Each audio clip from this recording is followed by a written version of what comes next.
Hi! Hello! అందరూ ఎలా ఉన్నారు? అందరూ బావుండాలని మనస్ఫూర్తిగా కోరుకుంటున్నాను. ఈరోజు వీడియోలో 3 రకాల హెల్తీ రెసిపీస్‌నైతే చూపిస్తున్నాను. వేడి వేడిగా ఈ వర్షాకాలంలో వేసుకునే 2 రకాల రెసిపీలు. అలాగే మంచి ఎనర్జీనిచ్చి మార్నింగ్ బ్రేక్‌ఫాస్ట్‌లోకైనా లేదా ఈవినింగ్ పిల్లలు స్కూల్ నుంచి వచ్చాక వాళ్ళకి స్నాక్‌గా ఇచ్చే ఒక మంచి స్మూదీ రెసిపీని అయితే ఈ వీడియోలో షేర్ చేస్తున్నాను. ఇంకెందుకు లేట్ చేయకుండా వీడియోనైతే ఎండ్ వరకు చూసేయండి. అలాగే మన ఛానల్‌ని ఎవరైనా ఫస్ట్ టైం చూస్తున్నారు అంటే వెంటనే వెళ్ళి ఛానల్‌కి సబ్స్క్రైబ్ చేసుకొని చూడండి. అలాగే వీడియో నచ్చితే లైక్ చేయండి. ముందుగా అయితే స్ప్రౌట్స్‌తో చేసుకున్న మూంగ్ దాల్ పెసరట్టునైతే చూసేద్దాము. పెసరట్టుకి నేనైతే ఇక్కడ స్ప్రౌట్స్‌ని చేశాను. స్ప్రౌట్స్ చేసి మనం ఇలా పెసరట్టు వేసుకోవడం వల్ల చాలా హెల్త్ బెనిఫిట్స్ అయితే ఉంటాయి.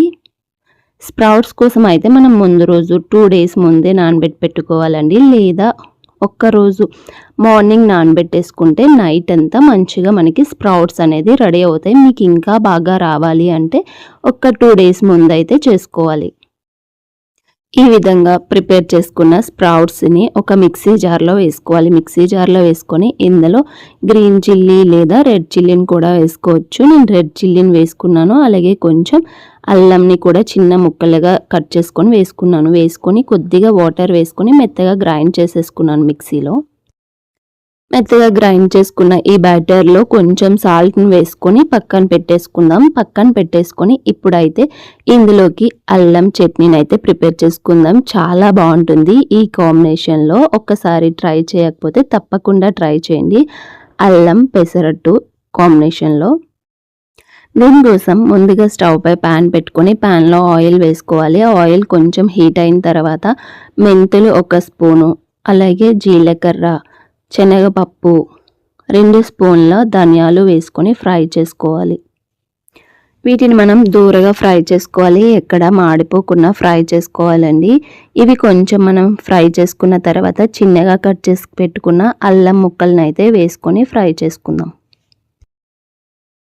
వీటిని ఒకసారి మిక్స్ చేసుకున్న తర్వాత ఇందులో రెడ్ చిల్లీని కూడా వేసుకుందాం.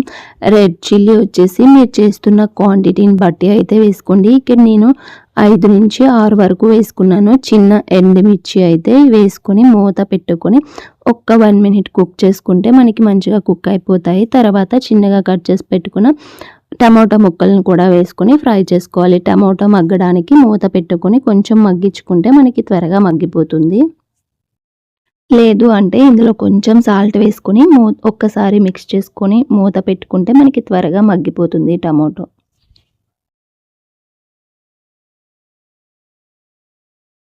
ఇది మగ్గేలోపు అయితే మీకు ఒక మంచి స్మూదీ రెసిపీని చూపిస్తాను. దీన్ని మనం మార్నింగ్ బ్రేక్ఫాస్ట్గా చేసుకోవచ్చు, లేదా పిల్లలకి ఈవినింగ్ స్నాక్గా కూడా చేసి పెట్టచ్చండి. నేనైతే ఇవి 2 మార్నింగ్ బ్రేక్ఫాస్ట్లోకి చేస్తున్నాను. ఎందుకంటే మా పిల్లలకి మార్నింగ్ బ్రేక్ఫాస్ట్లో కొంచెం తింటారు. తర్వాత ఒక స్మూదీ లేదా జ్యూస్ అనేది కంపల్సరీగా ఏదో ఒకటి చేసిస్తాను. ఇదే ఈరోజు వీడియోలో అయితే మీకు షేర్ చేస్తున్నాను. మీకు కూడా ఈ రెసిపీస్ హెల్ప్ అవ్వచ్చు. వీడియోని అయితే ఎక్కడ స్కిప్ చేయకుండా ఎండ్ వరకు చూడండి. దీనికోసం బాగా పండిన ఒక బనానాను అయితే తీసుకున్నాను. బనానాను తీసుకుని చిన్న ముక్కలుగా కట్ చేసేసుకొని ఒక మిక్సీ జార్ తీసుకొని మిక్సీ జార్లో అయితే కొబ్బరికాయ వేసాను. చిన్న ముక్కలుగా కట్ చేసి పెట్టుకున్న కొబ్బరికాయని. ఇది ఆప్షనల్ అండి. కొబ్బరికాయ కూడా చాలా మంచిది హెల్త్కి. అప్పుడప్పుడు ఇలా జ్యూసుల్లో అయితే వేసి తీసుకోవచ్చు, బాగుంటుంది టేస్ట్ కూడా. అలాగే బాదం, నట్స్, మీ దగ్గర ఏ నట్స్ ఉంటే ఆ నట్స్ అండ్ సీడ్స్ అయితే వేసుకోండి. నేను ఇక్కడ పంకిన్ సీడ్స్, అలాగే sunflower seeds, chia seeds, flax seeds, అవిసె గింజలు అంటారు కదా, అవిసె గింజల్ని, అలాగే మనం ముందుగా కట్ చేసి పెట్టుకున్న బనానాను కూడా వేసేసాను. ఇందులో 1 గ్లాస్ మిల్క్ అయితే వేసుకున్నాను. మిల్క్ వేసుకొని కొంచెం వాటర్ కూడా వేసుకొని మెత్తగా గ్రైండ్ చేసుకుంటున్నాను. ఇందులోనే స్వీట్నర్కి కొంచెం బెల్లం పొడిని కూడా వేసుకోవచ్చండి. వేసుకొని మెత్తగా గ్రైండ్ చేసేసుకొని పిల్లలకి ఈ విధంగా మార్నింగ్ లేదా ఈవినింగ్ కానీ ఇచ్చామంటే వాళ్ళకి కావాల్సిన ఎనర్జీ అనేది వాళ్ళకి అందుతుంది. మార్నింగ్ బ్రేక్ఫాస్ట్ తినని పిల్లలకైతే ఒకసారి ఈ విధంగా ట్రై చేసి ఇవ్వండి. అందులో మనకి నచ్చిన నట్స్ని వేసుకోవచ్చు. అలాగే ఒక ఫ్రూట్ని కూడా వేసుకుని వాళ్ళకి మార్నింగ్ ఇచ్చామంటే బాగుంటుంది.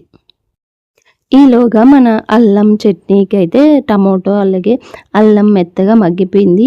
ఇది స్టవ్ కూడా ఆపేసాను నేను. చల్లారిపోయిన తర్వాత ఈ విధంగా మిక్సీ జార్‌లో వేసుకొని మెత్తగా గ్రైండ్ చేసేసుకోవడమే అండి. గ్రైండ్ చేసేసుకొని మనం పోపు కూడా పెట్టుకోవచ్చు. మీకు పోపు అవసరం లేదు అనుకుంటే స్కిప్ చేసేసినా పర్వాలేదు. నేను ఇందులో అయితే కొంచెం బెల్లం పొడిని వేసి మళ్ళీ గ్రైండ్ చేసుకున్నాను. ఎందుకంటే మనకి కారంగా ఉంటుంది కదా, కొంచెం స్పైసీగా ఉంటుంది అల్లం చట్నీ.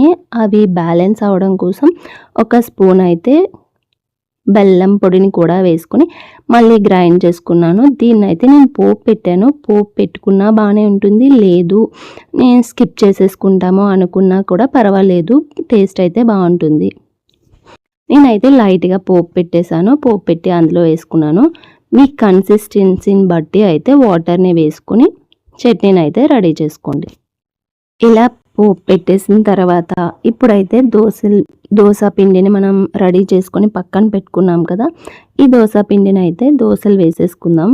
ఈ రెండిట్లి కాంబినేషన్ అయితే చాలా బాగుంది టేస్ట్. మీరు కూడా ఒక్కసారి ట్రై చేయండి. ఇప్పుడైతే పెసరట్టుని కూడా వేసేసుకుందాం. స్టవ్ పై ప్యాన్ పెట్టుకొని ప్యాన్ హీట్ అయిన తర్వాత వేసుకోవాలండి. ప్యాన్ కొంచెం హీట్ అయిన తర్వాత ఈ విధంగా స్ప్రెడ్ చేసుకోవాలి. పెసరట్టుని స్ప్రెడ్ చేసుకునేటప్పుడు స్లోగా జంటల్గా అయితే మనం స్ప్రెడ్ చేసుకోవాలి. ఈ విధంగా స్ప్రెడ్ చేసుకున్న తర్వాత పైన ఆయిల్ని వేసుకొని 2 సైడ్స్ అయితే ఈవెన్గా కాల్చుకోవాలి. కాల్చుకుంటే మనకి పెసరట్టు అనేది రెడీ అయిపోతుంది. కొంతమంది కొంచెం మందంగా వేసుకుంటారు, కొంతమంది చాలా పల్చగా ఇష్టపడతారు. మీరు ఎలా తింటారో అలా అయితే ఈ దోశను వేసేసుకోవచ్చు. చాలా బాగుంటుంది, అలాగే ఈజీగా వచ్చేస్తుంది. దీంట్లోకి అయితే మనం ముందుగా రెడీ చేసి పెట్టుకున్న అల్లం చట్నీని కూడా వేసుకొని సర్వ్ చేసుకొని తినేయడమే.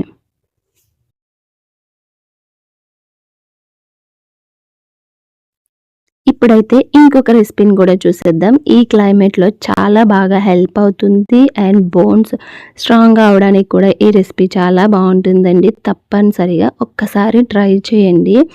ఈ క్లైమేట్కి ఈ రెసిపీ అయితే మస్ట్ ట్రై అని చెప్తాను. చాలా బాగుంటుంది, అందరూ ఎంజాయ్ చేస్తారు, టేస్ట్ కూడా బాగుంటుంది. ఈ విధంగా ఒకసారి ట్రై చేయండి.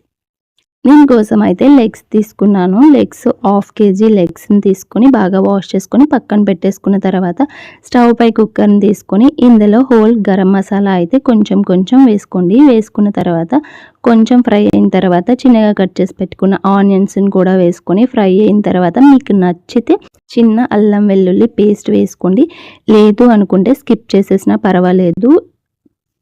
ఆనియన్స్ కొంచెం ఫ్రై అయిపోయిన తర్వాత లెగ్స్ని ముందుగా వాష్ చేసి పెట్టుకున్నాం కదా, వాటిని వేసేసుకొని కొంచెం మగ్గిన తర్వాత అప్పుడు వాటర్ వేసుకోవాలండి. వాటర్ వేసుకొని ఇందులో కొంచెం కారం అలాగే టేస్ట్కి సరిపడా సాల్ట్ని వేసుకొని మూత పెట్టుకొని కుక్కర్ విజిల్ వచ్చేసి ఒక 4 లేదా 5 విజిల్స్ వచ్చే వరకు కుక్ చేసుకోవాలి.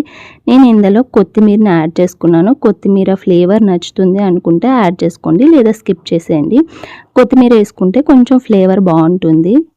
మూత పెట్టుకున్న తర్వాత 4 to 5 విజిల్స్ వచ్చే వరకు అయితే కుక్ చేసుకోవాలండి. కుక్ చేసుకున్న తర్వాత కరెక్ట్ కన్సిస్టెన్సీ వచ్చిందో లేదో మూత తీసి చూసుకున్న తర్వాత ఒకవేళ రాకపోతే కొద్దిసేపు మళ్ళీ స్టవ్ ఆన్ చేసుకొని మనం కుక్ చేసుకోవచ్చు. నేనైతే అలానే కుక్ చేశాను. కొంచెం కన్సిస్టెన్సీ తగ్గింది అనిపించి, మరీ వాటర్ లాగా అయితే ఉండకూడదు. ఈ కన్సిస్టెన్సీ వచ్చేలాగా సూప్ ఉంటే మనకి చాలా బాగుంటుంది. టేస్ట్ అయితే చాలా బాగుంది. మీరు కూడా ట్రై చేసి ఎలా వచ్చిందో కింద కామెంట్ సెక్షన్లో కామెంట్ చేయండి. తప్పకుండా ఈ రెసిపీస్ని అయితే ట్రై చేయండి, చాలా బాగుంటాయి ఈ క్లైమేట్లో. వీడియో నచ్చితే లైక్ అండ్ షేర్, సబ్స్క్రైబ్ చేసుకోండి. ఇంకొక మంచి వీడియోతో మళ్ళీ కలుసుకుందాం.